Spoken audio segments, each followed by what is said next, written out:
Peggy Lestari.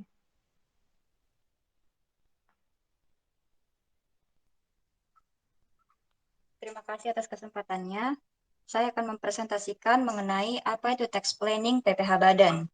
Yang pertama, perencanaan pajak atau tax planning. Menurut Early dalam Hania tahun 2019, adalah langkah awal dalam manajemen pajak. Pada tahap ini, dilakukan pengumpulan dan penelitian terhadap peraturan perpajakan agar dapat diseleksi jenis tindakan penghematan pajak yang akan dilakukan. Pada umumnya, penekanan perencanaan pajak atau tax planning adalah untuk meminimumkan kewajiban pajak. Yang kedua, pajak penghasilan badan merupakan pajak yang dihitung berdasarkan peraturan perpajakan dan dikenakan atas penghasilan kena pajak perusahaan.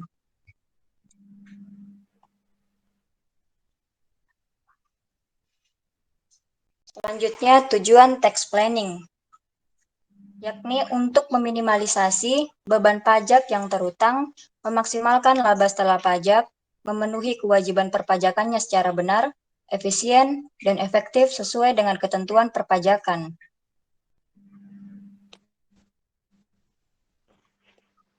Materi selanjutnya akan dijelaskan oleh Saudara Sofian. Pada Saudara Sofian, silahkan.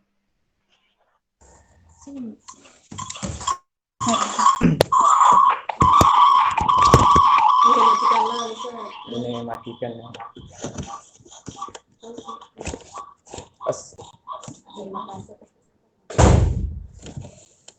Terima kasih atas kesempatannya.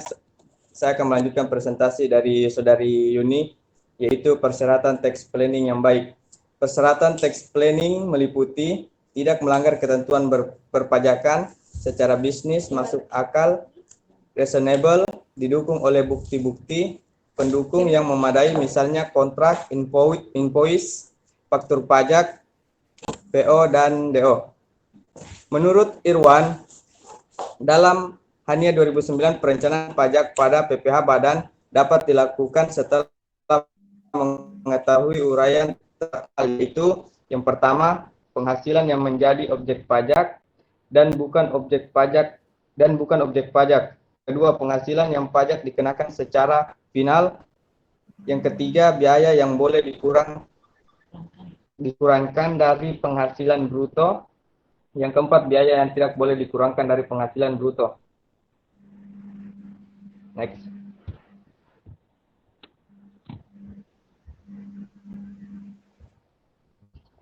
Strategi dalam perencanaan pajak.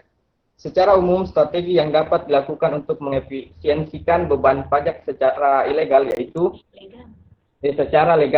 yang pertama, tax saving, yang kedua, tax avoidance, yang ketiga, penundaan atau penggeseran pembayaran pajak, yang keempat, mengoptimalkan kredit pajak yang diperkenankan, yang kelima, menghindari pemeriksaan pajak dengan cara menghindari lebih bayar, yang keenam, menghindari pelanggaran terhadap peraturan perpajakan.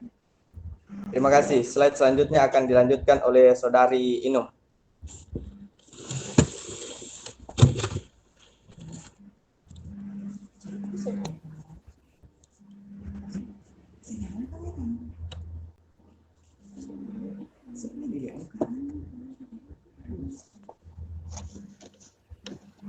Oke, terima kasih atas kesempatannya.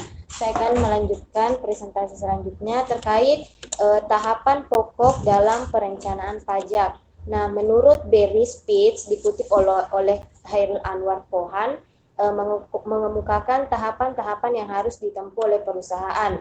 Yang pertama itu melakukan analisis database yang ada. Nah, tahap pertama ini dari proses pembuatan perencanaan pajak adalah menganalisis komponen yang berbeda atas pajak yang terlibat dalam suatu proyek dan menghitung seakurat mungkin beban pajak yang harus ditanggung. Kemudian yang kedua, membuat satu model atau lebih rencana besarnya pajak. Nah, model ini dapat melibatkan satu atau lebih atas tindakan-tindakan. Yang pertama, pemilihan bentuk transaksi yang akan dilakukan oleh perusahaan atau hubungan internasional.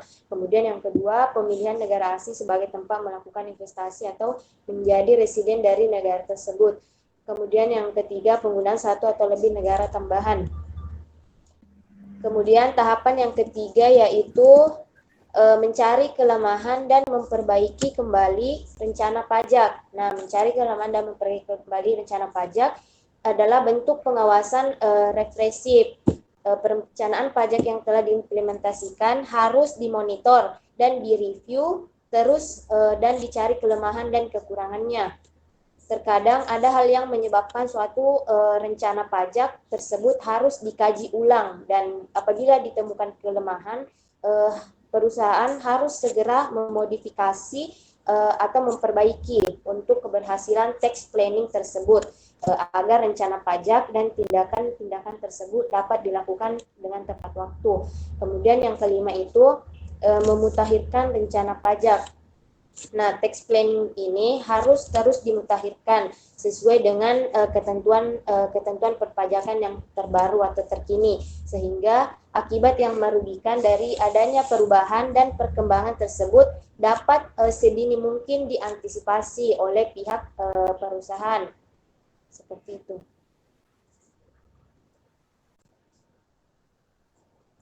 Selanjutnya pembahasan terkait tax planning dalam rangka mengefisiensikan PPh Badan akan dipaparkan oleh Saudari Fadila Novianti.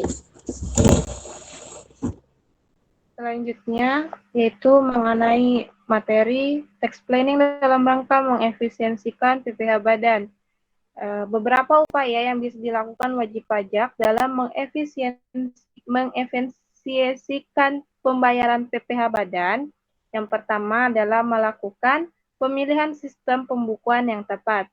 Wajib pajak badan dan wajib pajak orang pribadi yang melakukan kegiatan usaha atau pekerjaan bebas di Indonesia wajib menyelenggarakan pembukuan.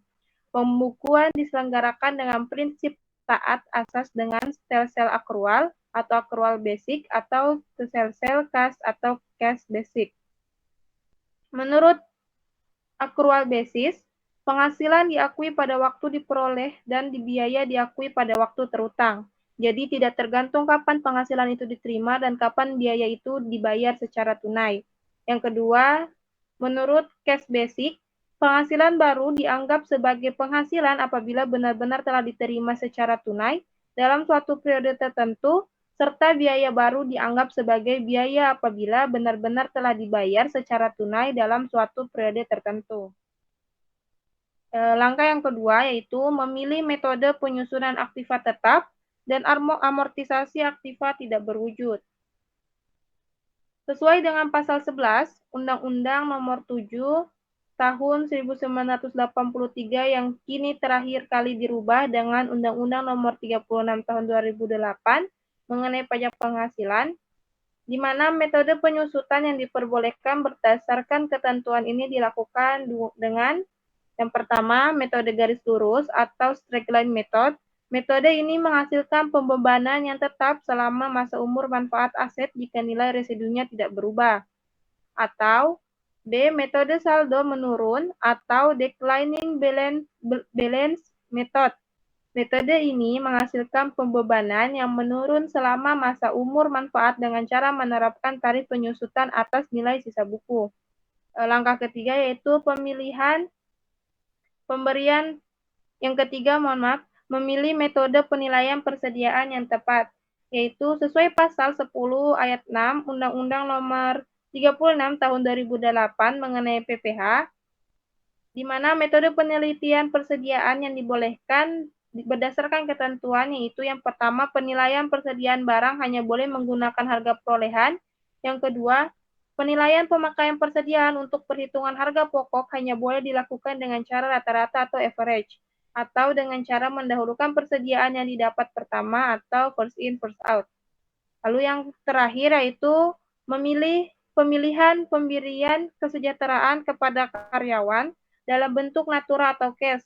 Terdapat banyak cara mengoptimalkan kesejahteraan karyawan dengan memanfaatkan peluang efisiensi beban pajak yang terkait dengan pengeluaran biaya berikut ini, yaitu PPh pasal 21 karyawan, pengobatan atau kesehatan karyawan, pembayaran premi asuransi, iuran pensiun dan iuran JHT, perumahan untuk karyawan, transportasi untuk karyawan, pakaian seragam untuk karyawan, perjalanan dinas karyawan, bonus dan jasa produksi, pemberian natura di daerah tertentu dan atau terpencil. Jadi, itulah tadi presentasi dari kelompok 4 mengenai tes planning PPH Badan. Mungkin langsung lanjut saja ke kelompok 5.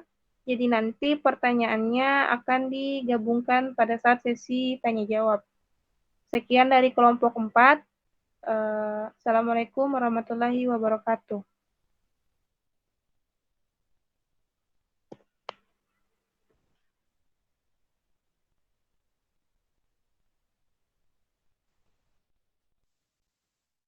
Langsung lanjut ke kelompok 5.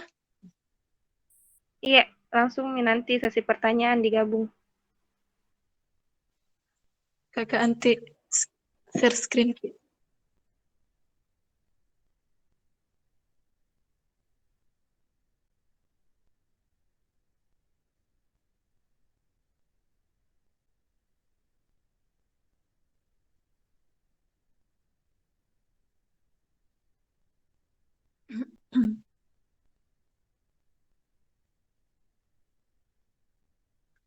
Ya, bismillahirrahmanirrahim. Assalamualaikum warahmatullahi wabarakatuh. Waalaikumsalam warahmatullahi wabarakatuh. Alhamdulillahirrahmanirrahim. Puji syukur kita panjatkan kehadirat Allah Subhanahu wa Ta'ala, karena atas limpahan dan rahmatnya lah sehingga kita masih bisa mengadakan presentasi pada siang hari ini. Adapun judul dari presentasi kelompok 5 yaitu strategi menghadapi pemeriksaan. Adapun anggota kelompoknya yang pertama Dian Cahyani Basri dengan NIM 018040255. Yang kedua Hardianti Awalawiyah dengan nomor NIM 0180430. Yang ketiga Kesia Nurtia Bandelimbon dengan nomor NIM 0180431. Yang keempat Nurul Heria dengan nomor NIM 0180436. Dan yang terakhir Syahriani 0180442. Baiklah, melangkah ke materi pertama, yaitu menurut pasal 1 ayat 25 Undang-Undang Nomor 28 Tahun 2007 tentang Ketentuan Umum dan Tata Cara Perpajakan, pemeriksaan adalah serangkaian kegiatan menghimpun dan mengelola data keterangan dan atau bukti yang dilaksanakan secara objektif dan profesional berdasarkan suatu standar pemeriksaan untuk menguji kepatuhan pemenuhan kewajiban perpajakan dan atau untuk tujuan lain dalam rangka melaksanakan ketentuan undang-undang perpajakan. Yang menjadi pemeriksaan pajak adalah surat pemberitahuan atau SPT yang disampaikan oleh wajib pajak. Pengisian surat pemberitahuan sendiri didasarkan pada pembukuan yang diselenggarakan oleh wajib pajak. Kemudian akan dilanjutkan oleh Saudari Dian. Dipersilahkan.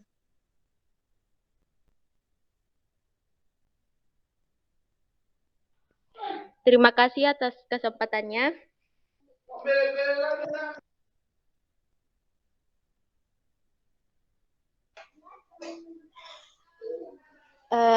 Selanjutnya, dasar hukum dilakukannya pemeriksaan pajak. Yang pertama, pasal 29 Undang-Undang Nomor 6 Tahun 1983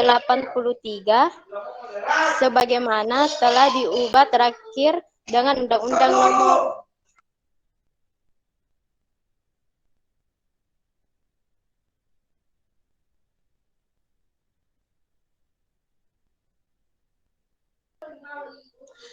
saya ulang, pasal yang pertama, pasal 44 Undang-Undang Nomor Tahun 1983 sebagaimana telah diubah terakhir dengan Undang-Undang Nomor 28 Tahun 2007 tentang KUP. Yang kedua, KMK Nomor 545, KMK nomor 4 garis miring 2000 tahun tanggal 22 Desember 2000 tentang tata cara pemeriksaan di bidang perpajakan. Yang ketiga SE 01 garis miring PJ 7 garis miring 2003 tanggal 1 April 2003 tentang kebijakan pemeriksaan pajak seri pemeriksaan nomor 1 sampai 3. Yang keempat SE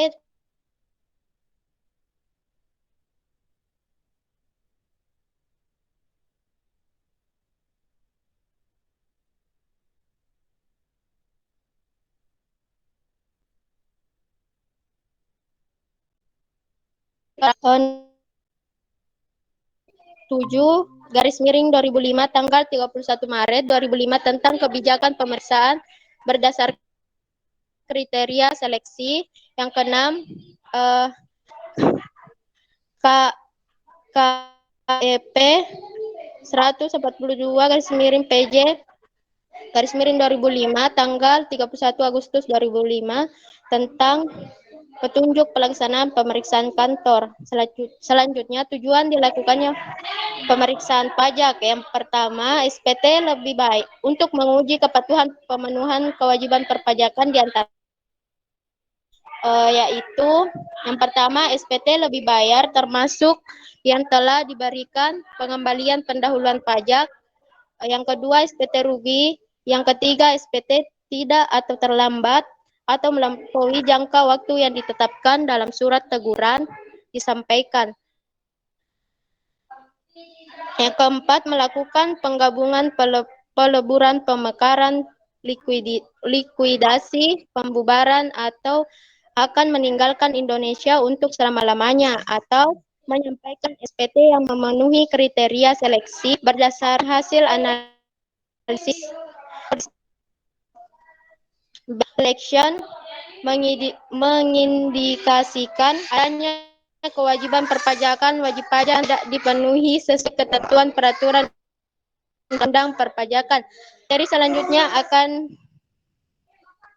dijelaskan oleh Saudari Ardianti.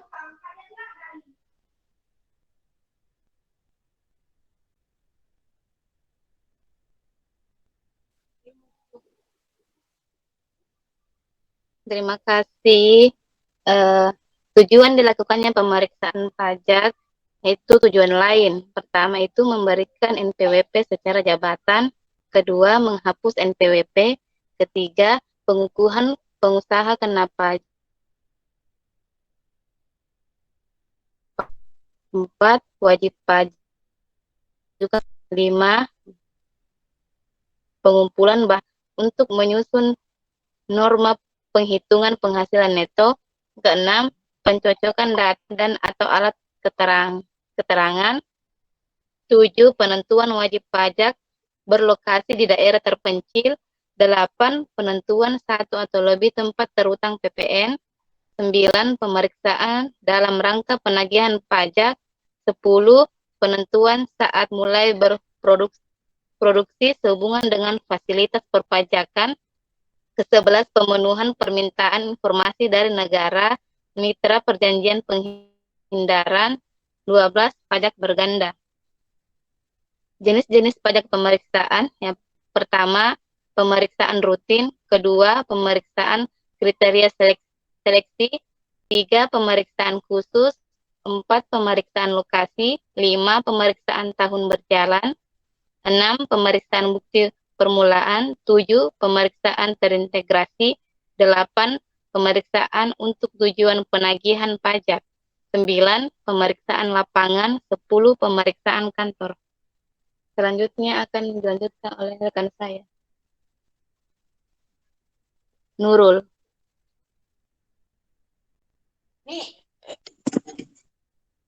Slide selanjutnya akan dibahas oleh Saudari Kay.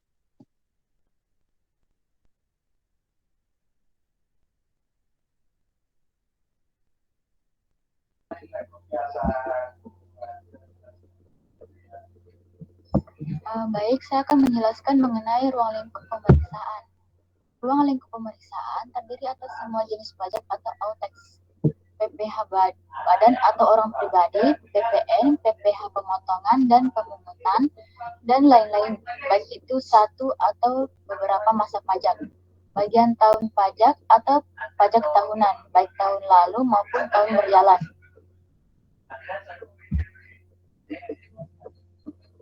Berikutnya yaitu mengenai strategi menghadapi pemeriksaan pajak. Yang pertama yaitu sebelum pemeriksaan pajak, wajib pajak melakukan yang pertama melengkapi dokumen dengan baik sesuai dengan undang-undang dokumen perusahaan untuk wajib pajak perorangan dan mengumpulkan bukti-bukti transaksi dalam jumlah besar. Yang kedua, melakukan analisa-analisa dasar untuk memastikan bahwa semua transaksi telah tercover, dapat dijelaskan perbedaan yang ada. Yang ketiga, melakukan rekonsiliasi data penjualan, ekspor, dan pembelian. Terus berikutnya yaitu strategi menghadapi pemeriksaan pajak selama pemeriksaan. Yang pertama, membantu kelancaran pemeriksaan pajak, membantu kelancaran pemeriksa pajak menjalankan tugas. Yang kedua, menjalankan semua kewajiban dan meminta semua pihak semua hak yang ada selama pemeriksaan. Yang ketiga, inisiatif membantu mempersingkat birokrasi surat menyurat.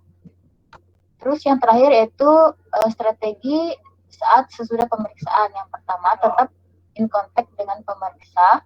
Yang kedua, berkoordinasi dengan seksi lain untuk pembayaran tunggakan pajak.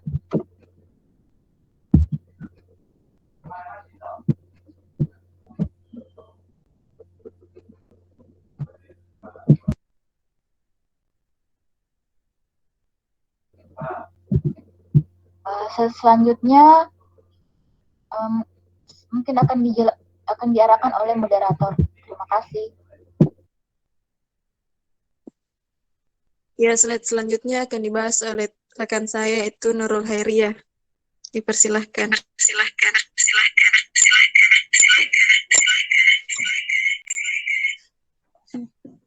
Terima kasih atas kesempatannya. Saya akan menjelaskan hak kewajiban apabila dilakukan pemeriksaan. Yang pertama itu meminta kepada pemeriksa pajak untuk memperhatikan tanda pengenal pemeriksaan pajak dan surat perintah pemeriksaan. Yang kedua, meminta kepada pemeriksa pajak untuk memberikan pemberitahuan secara tertulis sehubungan dengan pelaksanaan pemeriksaan lapangan. Yang ketiga, meminta kepada pemeriksa pajak untuk memberikan penjelasan tentang alasan dan tujuan pemeriksaan. Yang keempat, meminta kepada pemeriksa pajak untuk memperhatikan surat tugas apabila susunan tim pemeriksa pajak mengalami perubahan. Yang kelima, menerima surat pemberitahuan hasil pemeriksaan. Yang keenam, menghindari pembahasan akhir hasil pemeriksaan dalam jangka waktu yang telah ditentukan. Yang ketujuh, mengajukan permohonan untuk dilakukan pembahasan oleh tim pembahasa dalam hal terdapat perbedaan pendapat antara wajib pajak dengan pemeriksa pajak dalam pembahasan akhir hasil pemeriksaan. Dan yang kedelapan, memberikan pendapatan atau penilaian atas pelaksanaan pemeriksaan oleh pemeriksa pajak melalui pengisian formulir kuesioner pemeriksaan. Akhir 9, mengajukan pengaduan apabila kerahasiaan usaha dibocorkan kepada pihak lain yang tidak berhak. Saya serahkan ke moderator. Ya, terima kasih. Itulah tadi presentasi dari kelompok 5 mengenai strategi menghadapi pemeriksaan. Kita lanjut ke sesi tanya jawab. Kepada teman-teman yang ingin mengajukan pertanyaan, dipersilahkan.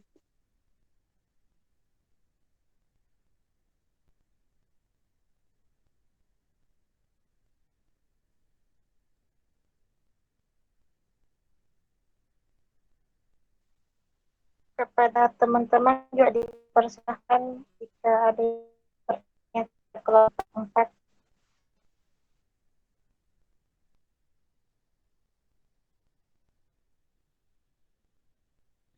Saya Adila untuk kelompok keempat. Saya Dila. Iya, silakan. Untuk khusus kelompok 4 dulu. Tadi kan mengenai explaining PPH Badan Konda Sadi. Mungkin bisa berikan contoh penerapannya. Terima contoh penerapannya itu text planning PPH Badan. Terima kasih. Saya Dila. Iya, Arsyad. Oke, baik. Untuk kelompok 4, nah pertanyaannya. Cek, Dila. Iya. Oh iya. Kan ini terkait tentang tax planning. Kan ini tujuannya sebenarnya tax planning untuk mengurangi jumlah atau total pajak yang harus dibayar oleh wajib pajak. Nah, sedangkan materi yang disampaikan oleh kelompok 4 tadi terkait tentang PPh Badan. Nah, pertanyaan saya di sini, apakah ada perbedaan signifikan antara tax planning orang pribadi dengan badan? Entah itu penerapannya kah, metodenya kah, strategi ataupun dan lain-lainnya. Tolong dijelaskan. Iya, jelas. Oke. Terima kasih kepada Saudara Asrul dan Arsyad. Apakah ada lagi dari teman-teman yang lain mau bertanya selagi kami mendiskusikan jawaban pertanyaan dari Saudara Asrul dan Saudara Arsyad?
Masih bisa bertanya? Ke kelompok berapa? Bisa. Kelompok 5.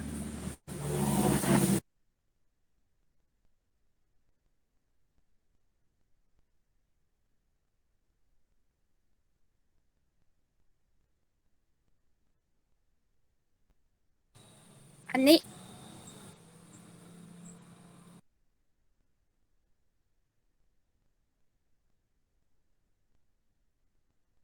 Iya.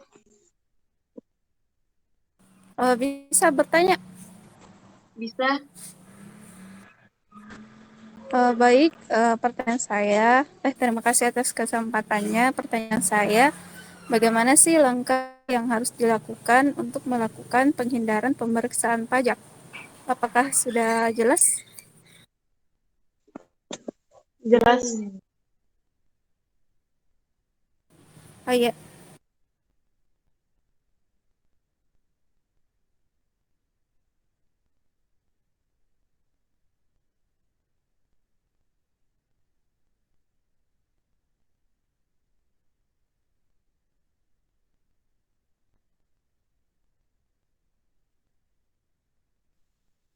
Apakah dari teman-teman yang lain masih ada yang ingin mengajukan pertanyaan? Dipersilahkan.